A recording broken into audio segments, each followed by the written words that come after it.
Aparatet biometrike të identifikimit në zgjedhje të zbatuara për herë të parë në zgjedhjet lokale të vitit 2021 do të përdoren edhe gjatë votimit të sotëm. Votimi si proces nuk ndryshon nga zgjedhjet e kaluara.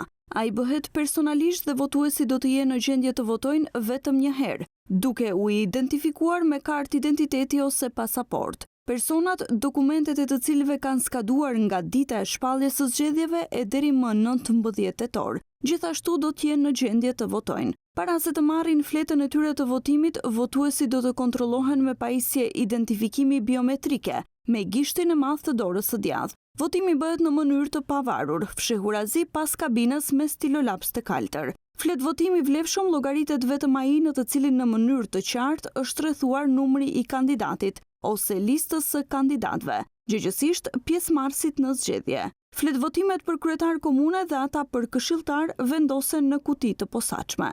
Votimi në grup, votimi familjar ose me dikë tjetër, fotografimi në qendrën e votimit dhe mbajtja e armëve në qendrën e votimit janë të ndaluara. Votuesi që ka nevojë për ndihmë gjatë votimit do t'i ofrohet, megjithatë është e patjetërsueshme që ata duhet ta shprehin vetë vullnetin e tyre.